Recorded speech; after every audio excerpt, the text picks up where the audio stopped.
Hey guys, what's going on? It's me, it's AJ Morley. Coming to you guys with my review for WWE Payback. Payback came from the All-Star Arena in Chicago, Illinois this time. Big crowd, big fight feel.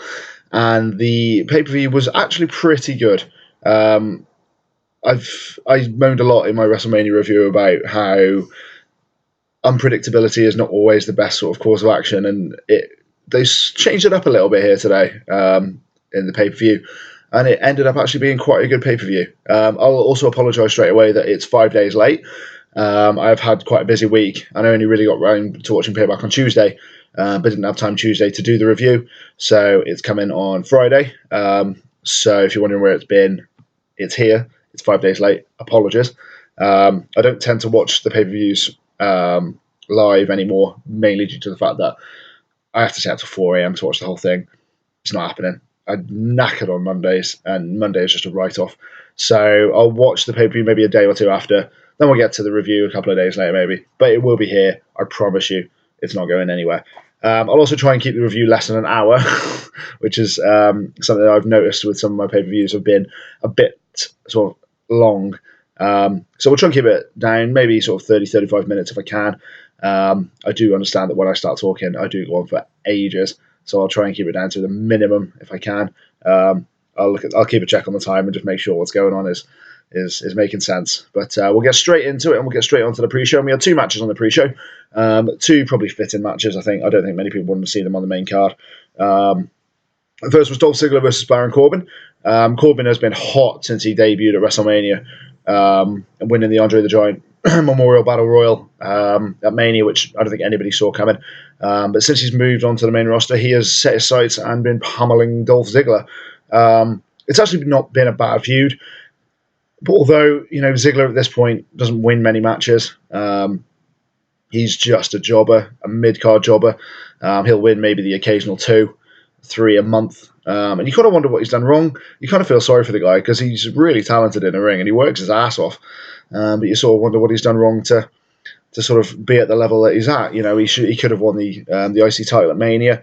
He didn't. They gave that to Zack Ryder, and look how that went.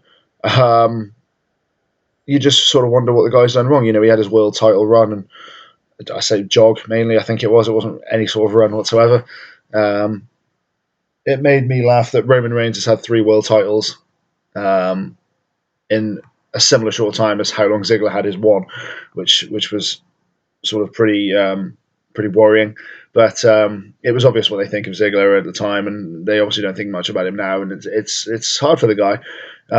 But he's facing Baron Corbin. He's not going for the world title whatsoever. He's facing Baron Corbin at the minute, and it wasn't a sort of a bad match to sort of kick things off. The crowd were very into Corbin from the start. He's a big guy. The guy can move. And I think he'll be quite a big star in the WWE if, he's booked right and the usual jazz and all this rubbish. But the match itself wasn't too bad. I was very surprised by the finish with Ziggler winning. Corbin dominated most of the match, and his showboating sort of cost him a little bit. He was barking at the crowd, he was barking at Ziggler, he was barking at everybody, and then we had the dreaded roll-up of death that caught Corbin off guard, and Ziggler was able to get the 3 count, and he picked up the win. You'd say it's a big win for Ziggler, but he's got it on the pre-show, so no one will really remember it because not many people watch it. So you kind of wonder where they're going to go. Maybe they'll have one more match at Extreme Rules.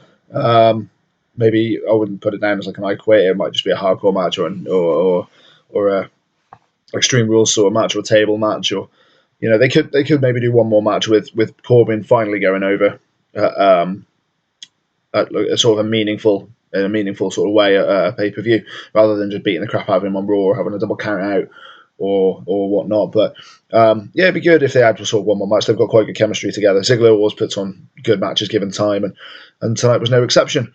The second match on the pre-show we moved on to was Kalisto versus Ryback, and this is for the WWE United States title. That is the actual championship still in the WWE, by the way. As much, I'll talk about the US title before I talk about the match.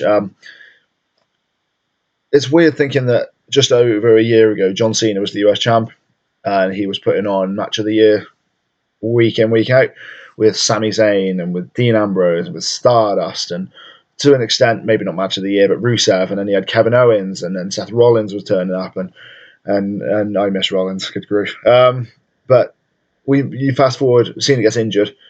Then Del Rio beats him for the US title at Night of Champions, and you look at it and you just think, okay, I can see where this is going. Nowhere is where it's going. What is happening with the US title, man? It's being made feel irrelevant again, and it's no fault of Kalisto's. It's no fault of anybody's, but the booking team, they're just booking it awful. Give it to Owens. I know he's got the IC title, he's going, sorry, for the IC title. He hasn't got it. But give it to someone like Owens. Give it to Sami Zayn. Give it three or four of those guys who are in the IC title match at WrestleMania, in the multi-man ladder match, could go for it. Why don't they? It's still a title. It's still a prestigious title. I think JBL mentioned quite a while ago that the more the title, if you own a title, you get more money. So why don't they book people to go for it instead of having people like Del Rio, people like Ryback, people like, to an extent, Kalisto, guys that not many people care about.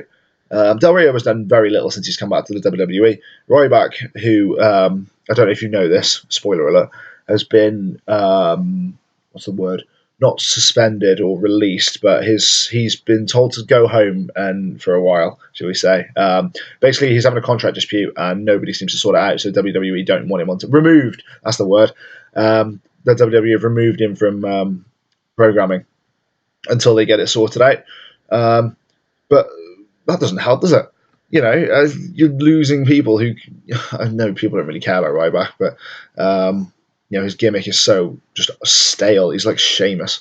It's an awful gimmick to have, and he is just the big guy. The guy is huge, but being huge doesn't always get you anywhere. He's a talented guy in the ring. He's got the power. He's got, he flew off the top rope in the title match tonight.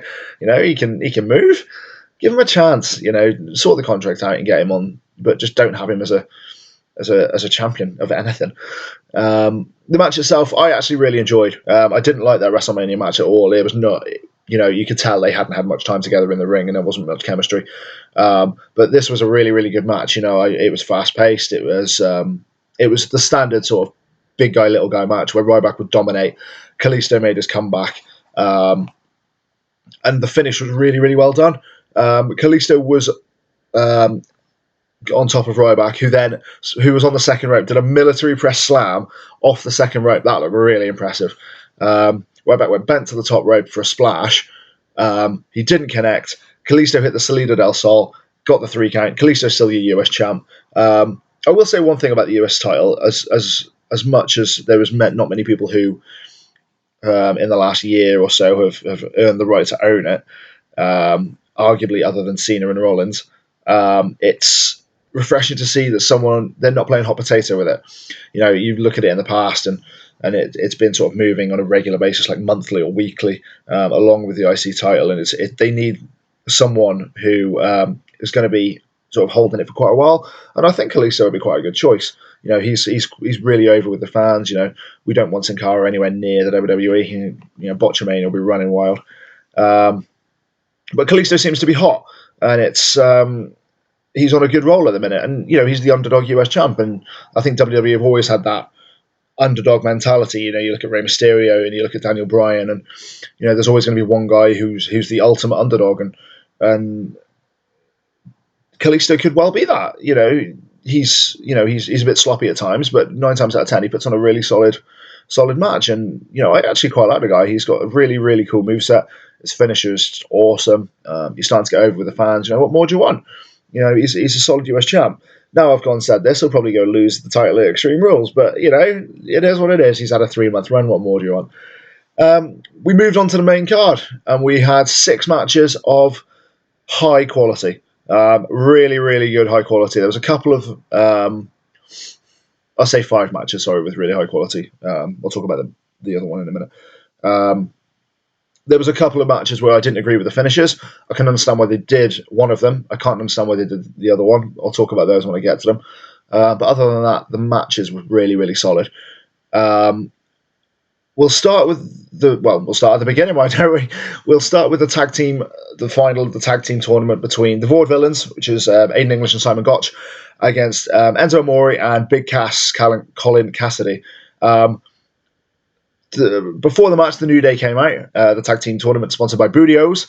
You ain't Booty. And they cut a quite hilarious promo. I love these guys now. To start with, I didn't get the gimmick. It was going nowhere.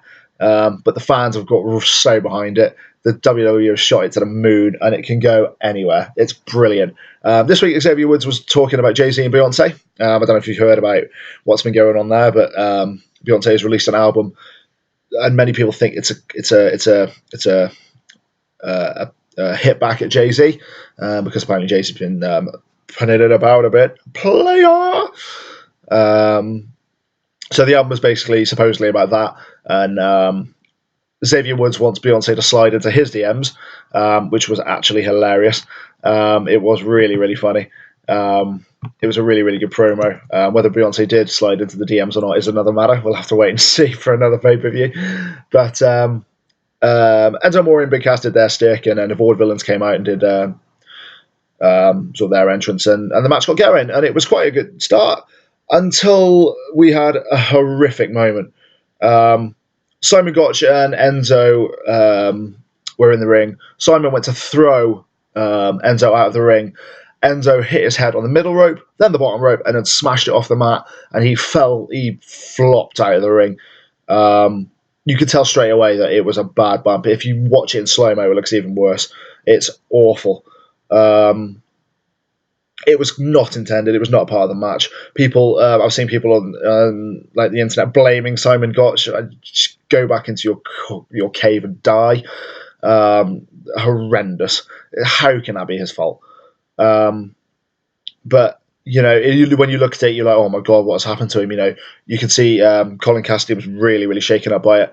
I shouldn't laugh because it's obviously a really serious injury, but whenever you saw a picture of Cassidy, you saw the three New Day who were just sat at the on the barricade, just eating and just drinking, and they were just watching what was going on and unfolding in front of them. Which you shouldn't laugh, but it was quite funny to see them. And Enzo got stretchered out, and he got sent straight away to a hospital. Luckily, update, he's only got away with a concussion, which looking how bad it was, he could have broke his neck, he could have ended his career. But he got released later on that night. He's presumably, concussions can vary. Hopefully he's all right. We see him back on TV soon, and he makes a speedy recovery, because that was a really bad bump. It could have been a lot worse. So thankfully it wasn't. As we find out on Raw Monday night, the Vaudevillains will take on the New Day at Extreme Rules for the tag team titles. I don't expect a title change, mainly because I expected or called Amore and Big Cass to win it. And that could be an incredible rivalry. So when Enzo's back in the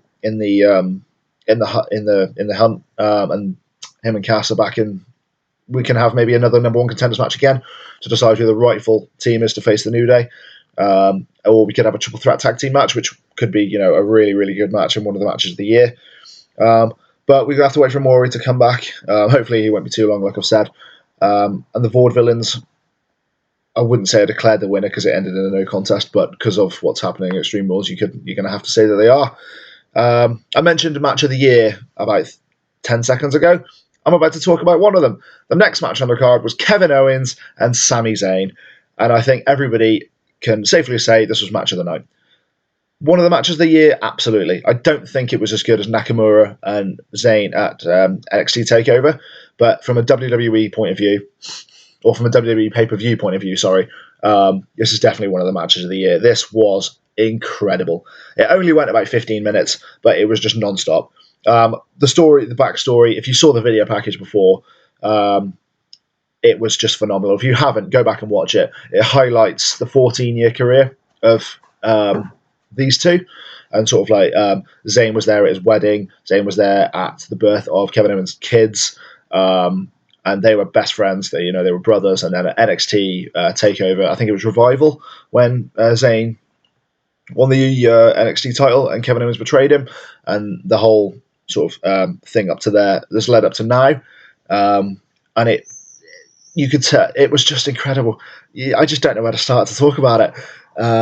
Owens was using his power, and then Zayn came back, and then Owens again, and then Zayn. It was so back and forth. Either one could have won it. What made it even great was, right at the start, they were both going in with the punches. They just weren't holding anything back. There were some incredible near falls. Kevin Owens hit the frog splash on Sami Zayn. That was 2 9/10. Zayn hit 2 Blue Thunder bombs, and that was equally as close. It was awesome. I will say one thing: Michael Cole, a Michinoku driver, is not a Blue Thunder bomb. I will say that anybody else caught that was, I think Cole was just caught up a little bit too much in the match. He's got Mauro Ranello on his shoulder, just sort of like, no, it's not it. I will say one thing as well: we need to get Ranello off the pre-show and put him onto the main event. Sack off Byron Saxton and put Ranello on there, because that guy can go. He makes that's probably why I enjoyed the pre-show quite a lot this time, because he's a really, really good commentator, and he just hypes up the match a little bit more because he's so into it. And we need him on a pay-per-view. He could be the new JR. It's possibly a little bit too far-fetched, but you see where I'm going with it. Back to Owens and Zayn. It was just an incredible match. The finish, Kevin Owens hit the pop-up powerbomb and got the 3 count. After teasing it for 2 or 3, Zayn hit him with a drop kick. Zayn hit him with a Hurricanrana into a pin. He eventually hit the pop-up powerbomb and got the 3 count. They will have another match, and they will have another match at Extreme Rules, whether it be a steel cage, whether it be just an Extreme Rules match, a Falls Count Anywhere. That could go places. So I'm putting ideas in your head, WWE. You want to listen to me. It was just a really, really good match. It was the match of the night easily, and it was always going to be tough to follow. After the match, Kevin Owens called Byron Saxton into the ring for a pre-match interview. Owens is just the best. He's just a beast. He's the best. I love the guy so much. He's got so much charisma in the ring, out of the ring. His interview with Byron Saxton probably didn't go quite how Saxton wanted it to go. But Owens invited himself onto the commentary team to do commentary for the next match, which was the Intercontinental title match between The Miz and Cesaro. The Miz obviously coming out with Maurice, who was the Intercontinental champion. I called this as a title change, and I was happy to say I was wrong. I wasn't particularly happy with the finish, but again, I can understand why they did it. It was a good match, like I say, it wasn't, there was no sort of one sort of man who was dominating the match and then the other guy came in. It was very, very much back and forth, a lot with the Ambrose Jericho match, which I'll talk about in a little bit.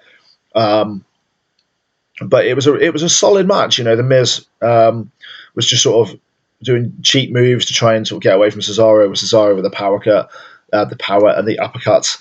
And Cesaro, he had the Swiss Death, and he hit the Cesaro swing, and the guy he's such a talented guy. He should not be at an Intercontinental title level. The guy should be way up and way up. He should be pushing for a title, for the world title. I couldn't see anybody who would disagree and say that Cesaro doesn't deserve to be at least in the hunt for it. Obviously I can't see him ever winning it because you've got Roman Reigns, but he could be up there, and he could put Reigns in some really good matches. Reigns didn't have a bad match tonight either with AJ Styles, but we'll talk about that a bit later on. But yeah, Cesaro's he should be holding the title, whether it be the tag team titles when Kid comes back, or the Intercontinental title if he ever gets past the Miz. We'll have to wait and see. But the guy is a really, really talented performer. The ending of this match was, I wouldn't say predictable, but it was good. Kevin Owens was on commentary, and Sami Zayn leapt across the announce table to try and take out Kevin Owens. Those two were brawling at ringside. They eventually got up on the apron while Cesaro had Miz in a crossface. Shout out to Chris Benoit.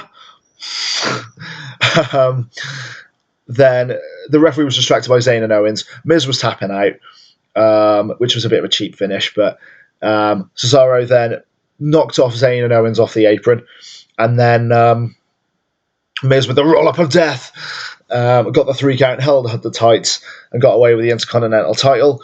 Cesaro then went pummeling after the Miz afterwards. He was celebrating on the barricade, or recovering, I should say, on the barricade. Cesaro came, uppercut, and pummeled the crap out of the Miz. Kevin Owens and Sami Zayn were fighting up in the ring. And then Kevin Owens did another pop-up powerbomb to Sami Zayn and held the Intercontinental title while the Miz had escaped. And I presume it's going to lead to a fatal 4-way at Extreme Rules, which could again be one of the matches of the year. If that is the case, I don't see Miz coming out of that, even with Maurice at ringside. I don't see him coming out of that with the Intercontinental title. We will have a title change. I don't know who I want because I like Zayn, I like Owens, I like Cesaro. I want Owens to win because I love the guy. I think he's brilliant. But Cesaro, I think, needs a title at this point because otherwise he's just going to be hanging around the mid card for a while, and he's more he's more than that. He's more than a mid card player. He deserves, like I say a minute ago, he deserves to be up in that main event slot and pushing sort of Reigns for the title. And so I think Owens and Cesaro could be a good feud, but I think Extreme Rules has set itself up nicely for a fatal four way for the IC title, which will be, again, like I say, match of the year. Okay, so moving on, we have our next match of the card, which was Dean Ambrose versus Chris Jericho. This all came about from Ambrose stealing Jericho's highlight reel into the Ambrose Asylum and stealing Chris Jericho's plant, which he renamed Mitch. Ambrose is brilliant. This match was pretty good. I'm not going to lie and say I was quite distracted during this match. I had other things going on. But I've been back and watched it. And it was actually quite a good match. You know, like the Miz and Cesaro, there was no one person who was dominating the match. It was very, very back and forth. It was very, very good. One very funny spot was at the start of the match when Ambrose started off really hot. And then, you know, when Jericho does his back suplex and goes for the really cocky pin, Ambrose did that. Jericho kicked out, hugged the ref, and just went, "He's killing me. Stop it." That was a really, really funny part. Jericho's got really good chemistry in the ring, even for a guy who's been around for, I mean, you expect him to have, you know, he's been around the block for 20 plus years now, and, you know, he's a really good veteran. Ambrose is, you know, him and Ambrose could get a feud for ages and I'd happily watch it. It was a really, really good feud. They did the sort of similar spots as they did on Raw when they had Ambrose go for dirty deeds on the announce table, but Jericho countered it, went for the walls of Jericho, but slingshotted Ambrose across into the timekeeper's area. That was a really cool bit. It was like a really, really solid match. The crowd were really into it. They obviously wanted Ambrose to win. And he did get the win, and he got the win eventually after breaking through two walls of Jericho's. They were locked in as well, by the way. Fair play to Ambrose for getting out of those. He eventually won with Dirty Deeds and got the 3 count. It's a right call. I don't, as much as I love Ambrose, I can't see him being back in the main event scene until Seth Rollins comes back in, which is really hard to say because I don't want Ambrose to be still in the shadow of Rollins. But you know, you look at Rollins, he'll go straight into the main title picture when he comes back, and I can't see Ambrose not being in it unless Rollins is in it. Because those two, when they had a feud at the back end of last year, were on fire and they were lit, and it was really, really good. So I think Ambrose will. I hate to think he was going to feud with next. His match at Mania with Lesnar was really disappointing because it just didn't go anywhere. But he's made up for it really, really well with this. Ambrose could probably go for the Intercontinental title as well, or maybe even the US title. Remember when he held it and didn't defend it? Change things up. Let him hold it and let him defend it. There's a novel idea. Jericho, you know, after the match apparently tweeted that to the WWE that he was done. He wasn't done. He was back on Raw and he attacked the Miz. No, he didn't attack the Miz. He attacked Ambrose with Mitch, and Mitch, rest in peace. 2016 to 2016. Been a good servant, brother. But yeah, Ambrose got the win. I think they'll have another match at Extreme Rules, which I presume Ambrose will go over again. I think a lot of the matches that we had tonight will happen again at Extreme Rules. That tends to be the sort of the norm in the WWE, especially just after WrestleMania, because you've got new feuds and you've got new rivalries and you've got new things you want to go and happen. So that was that. The next match we had on the card. Oh dear, I hated this finish. The next match we had on the card was the WWE Women's Title match between Charlotte, who was defending, against Natalya. Now, they were going to. So I won't talk about the match. I'll talk about what happened before. Charlotte obviously came out with Ric Flair, who she's come out with most of the or every pay-per-view defense she's had since she's had the title. I'm still surprised she's got the title. I'm amazed they didn't put it on Sasha Banks at Mania, and I'm genuinely surprised as to why they didn't. I'd love to know what the reason was. You know, some people have said that they're saving for a big moment. What bigger moment do you have than WrestleMania? You know, it's the biggest stage of the wrestling calendar, and you don't do it. But you know, we're gonna have to wait and see. Obviously, what happens with that. But she came out with Ric Flair. Natalia came out with Bret the Hitman Hart, which was really cool to see. I don't know if you know, Hart's been battling cancer at the minute, and as far as I'm aware, or the last I heard, that he'd beaten it, which is terrific news. He's had surgery and whatnot, and 2016 has already been a really shit year for taking certain people and certain celebrities, and there's even been a few like China, who we recently lost a few weeks ago.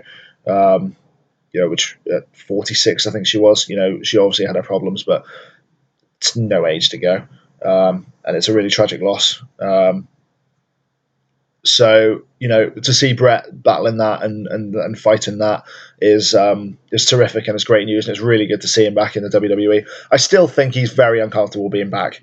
He's not been back much since the Montreal Screwjob, and he obviously still has massive resentment towards Vince and the WWE for that.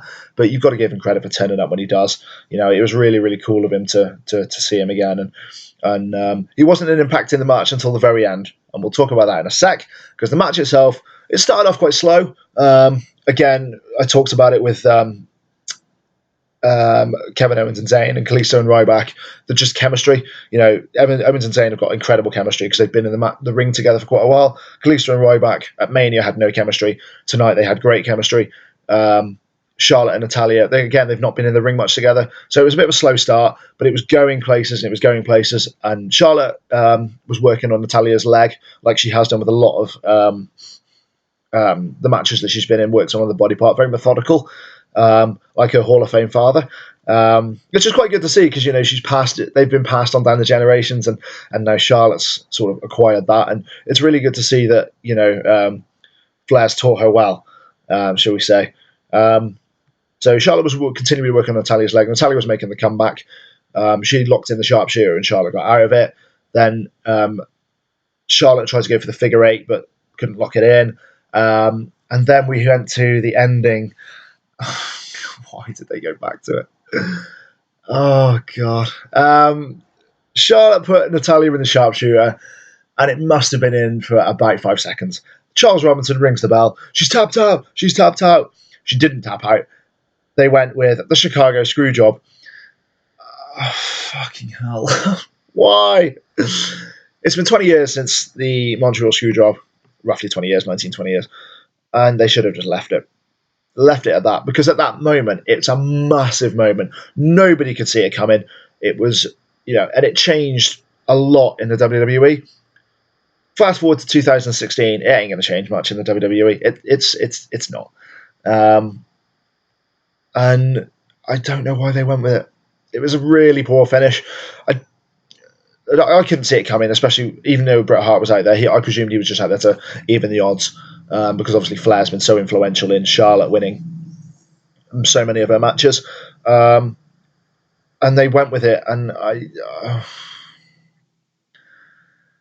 presume, WWE are now ushering in a new era, which I'll get to in a minute. But that is not the way to bring it. That is not the way to start the new era. And I don't really know what else to say about it. It was a really, really poor way to finish a match that was going places. The crowd were getting into it. Natalia was very, very heavily backed. I didn't have her to win it. I thought Charlotte would still retain. I don't think she'll hold on to the title for much longer. I just hope that they put it on someone who can have a good run with it. Natalia could have a good run with it, but I can't see the WWE doing it. I can see it going to Sasha. I really can. And her just, holding it for a while, and it's deserved, because she's so talented. I think eventually when they call Bayley up, if they call Bayley up anytime soon, she'll be up there as well. So maybe they're holding on till they call someone else up. I don't know. We'll have to wait and see. But I can't see Natalia winning it. Again, going back to the fact that the finish was awful, that leads to Extreme Rules, where Charlotte and Natalia will go again in a submission match, and Ric Flair will be banned at ringside. I can't see it being changed then either. I think Charlotte will get out of it somehow. I don't honestly know how, but it'll happen. Maybe there was some interference from someone else, but we'll have to wait and see. But the finish was I hated. I didn't want to see that. I don't want to see it now. I don't want everyone to see it again. I hope WWE don't do the thing of using a finish that they did 20 years ago and using it so often that it just ruins what happened 20 years ago, because that's just not right. History is history. You keep it as history and you move on from it. But Charlotte defeats Natalia, and after the match, Natalia and Brett got their own revenge when they took out Rick and Charlotte, and they both applied sharpshooters to it. It was cool to see Brett do one because it looked quite uncomfortable for him. He's just come back from surgery. The rumor was that they didn't want that to happen, but it was Brett's idea, which, if it was super cool. But he looked a bit uncomfortable doing it, or getting into the motion of doing it. But it was a really cool moment to see the faces get over the heels, and it leads to Extreme Rules quite nicely. And then we'll talk about Usher in the New Era. Oh, God, we had a 20-minute promo from the McMahons. You can't not have any sort of wrestling show without a 20-minute promo from the McMahons. Vince came out to thunderous CM Punk chants, and he was goading the crowd and telling them, if that's the best you've got, then I'm really disappointed. Sorry, just going back to Kalisto and Ryback, I was meant to talk about Ryback's entrance. Good Lord. He did, the whole CM Punk when he was got down on one knee and then went, it's clobbering time. Well, Ryback did that. Presumably that was having a go at Vince and the WWE, and that's why he got removed from TV programming for the foreseeable future. But it was really cool. I thought being the heel, that was just a heel thing, but obviously it's got something to do with his contract. The CM Punk chants didn't carry on all night, which was lucky because, we've seen shows in Chicago before where they've taken over, and I hate the fact that they're still there because it's been nearly 2 years since he left. Get over it. They've moved on, and it's disappointing to see, to be honest. But, they're still going to be there. I don't think they're ever going to go, especially in Chicago. But Vince came out and decided he had to decide who was in charge of WWE. Would it be his daughter Stephanie? Would it be his son Shane? So he did this whole spiel about having someone who's got great business acumen and great power, great knowledge and great experience. And then, of course, out comes Stephanie.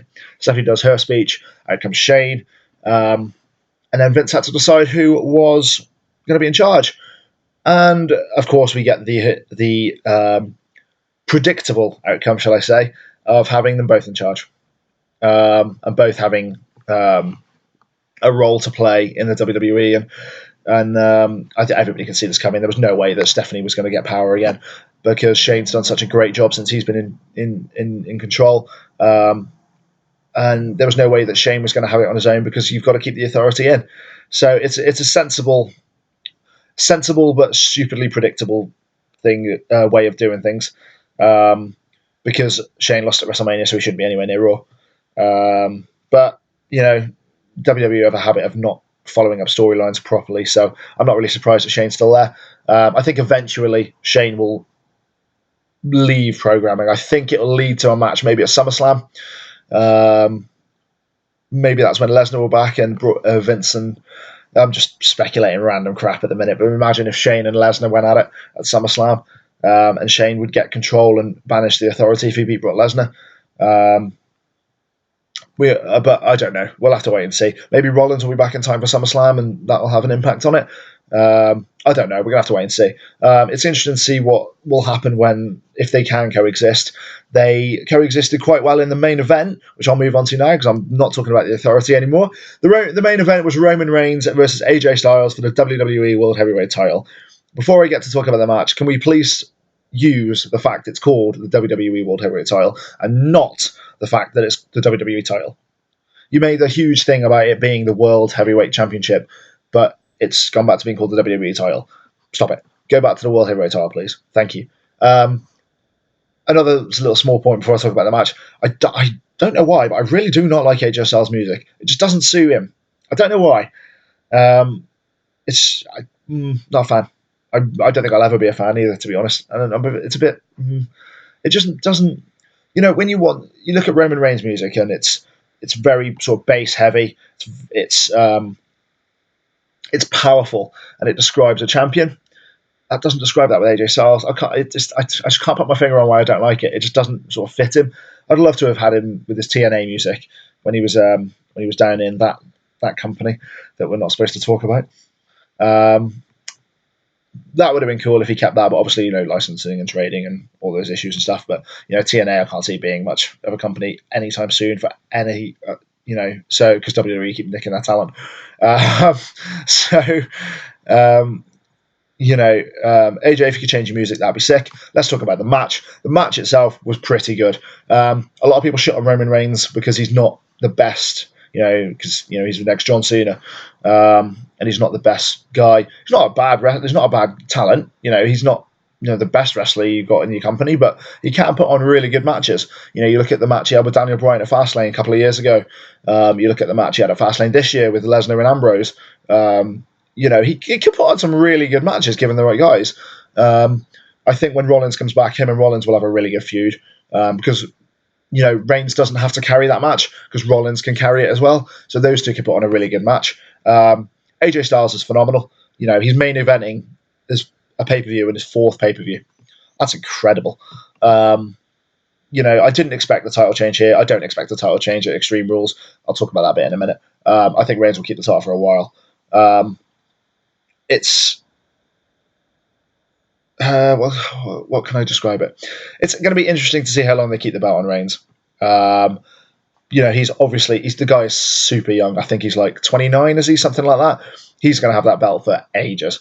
Whether it be one huge reign or like 10 or 11 little reigns, pun intended. The guy is going to have that belt for a long, long time, and he is definitely the future of the WWE. There's no doubt about it. He's Vince's lapdog, and that's we're going to have to put up with it as much as we can shit on the guy and boo him out of the building every time he comes in. It's not his fault he's been pushed to the moon and back, but he's the one that's going to take the flak because Vince isn't going to come out every night and defend the title, is he? But yeah, back to the match itself. It was a really, really good match. AJ put on an incredible show, but I really wanted to have a clean finish, but I knew we weren't going to get one, and we didn't get one. We got two. The first was a count out when AJ Styles, what did he do? There was a count out spot, and I can't remember off the top of my head what it was. This is not good. What the fuck happened? Oh my god, what happened? That's what happened. He hit a phenomenal forearm off the top rope and put Reigns through a table. That's what happened. Good lord, I'm so sorry. My reviews are awful, I know. He did that. He got back into the ring at 9. Reigns couldn't answer the count. 10 count. Matt rings the bell. Match is over. Styles wins. Reigns is still champ. Shane McMahon comes out. I would have been happy if they left it at that because then they could have had a solid rematch at Extreme Rules and then you could have pulled out a clean winner. That would have been fine. But no, the new era's here and Shane McMahon doesn't like it. So Shane McMahon came out and restarted the match as to no countouts. AJ put him back in the ring, did another springboard. Reigns punched him square in the stomach. Low blow. False finish number 2.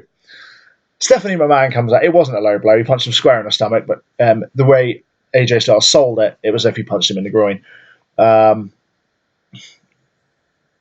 False finish number 2. Stephanie McMahon came out because it's the new era, and that's not what we do in the new era. And it was now no disqualifications and no countouts. So, no disqualifications. Reigns catches AJ with the Superman punch. I'll credit the WWE camera angle for that first one because he got it right on the button. AJ was out. Close call. Close count. It was such a close count. He hit 2, went down for 3. I thought he'd hit it. Styles kicks out. Incredible. Goes for another Superman punch. Luke Gallows and Carl Anderson come, pull him out of the ring. They go in the ring and beat the living crap out of Roman Reigns. They need to change the name of their finisher because I don't like it. It's called the Boot of Doom. Ooh, spooky. That needs to change. So they hit that. Styles comes off the top rope, hits a phenomenal forearm, gets the closest 2 count ever. So many people bought into it. Even I bought into it. I was like, oh my god, he's going to win. But he doesn't. Then the Usos come out and beat the crap out of Gallows and Anderson. Styles goes on top. Reigns pushes him onto those 4 guys. All hell broke loose at this point. Then Reigns did the spot where he jumps off the top rope and takes out everybody. I give him credit because that's a really impressive spot. It's similar to The Undertaker's, but obviously Reigns is a bit more agile than The Undertaker, and at 50 years old, Taker ain't going to fly off the top rope anymore. But that's a really cool spot. Reigns is a big guy, and that's a really cool move. Styles then came off the barricade, hit him with a phenomenal forearm, tried to put him back into the ring, gets a 2 count again, goes off to the apron, goes for another phenomenal forearm. Reigns ducks. They run the ropes. Reigns hits the spear. 3 count. Reigns is still your champion. We then go to the back of the arena where Vince, Stephanie, and Shane are applauding Reigns and saying how good a match it is. And then they both agree that at Extreme Rules, it's going to be Roman Reigns versus AJ Styles for the WWE World Heavyweight Championship in an Extreme Rules match. Right call. Good shout. Reigns won't drop the title at Extreme Rules either. But it's nice to put AJ in a rematch to make you believe that there's another chance that he could do it. The fact that it's an Extreme Rules match, you can guarantee it ain't going to be clean. Reigns will win with help from Usos, maybe help from Gallows and Anderson. We still don't know what they're doing yet or what their roles are. It does look like they're going to help AJ. But if they go and help Reigns, is that going to be the start of the Roman Empire? When's Finn Balor going to be called up? Because obviously the Bullet Club, they were huge in Japan. So they could go anywhere with it. Balor does not want to be called up yet. And I think it's a smart move just to keep people in suspense about what's going to happen. Because there's so many sort of interlocking patterns. It could go anywhere. But that was that. The pay-per-view was really solid. I really enjoyed it. I'm going to give it a 7 out of 10. There was a few finishes that weren't great. The Miz and Cesaro match probably, could have won. Cesaro should really have won that, I think. Although the interference, it obviously helped Miz because that's how he does it. He's just a cheap character. But it would have been cool if Cesaro had won it. They should not have gone with the Chicago Screwjob for the women's title match. That should have been clean. It's going to be good to see what happens at Extreme Rules in that. If Charlotte, it'll be a shock if Charlotte loses the title, but it's going to be interesting to see what she does without her Hall of Fame dad there. But I'm actually really looking forward to Extreme Rules now. I saw the card for Payback and I was like, this is going to be pretty good. And it was. I had good expectations for it, and they certainly delivered. There's obviously going to be a few bits that no one's ever going to be happy with, but as far as the pay-per-view went, as a first post-WrestleMania pay-per-view goes, you can't really grumble with it. I've spoken for 42 minutes now. I'm going to call it a day because I did say I want to keep it less than an hour, and I did. I've gone longer than I wanted to, and I've probably gone longer than you want to listen to me, so I'm going to call it a day there, guys. Like I said, Payback was a really good pay-per-view. I was really impressed with it. Some really good matches and some really top talent in there. I'm going to upload my video now, and I'm also leave my Twitter handle at the end of it. Follow me on Twitter and Instagram, like me on Facebook, follow me on Facebook, add me on Facebook, do all that social media jazz. You know how it goes. My name's AJ Morley. You've been watching me. You've been watching my review for Payback, and I am out of here. Thanks for watching, guys. See ya!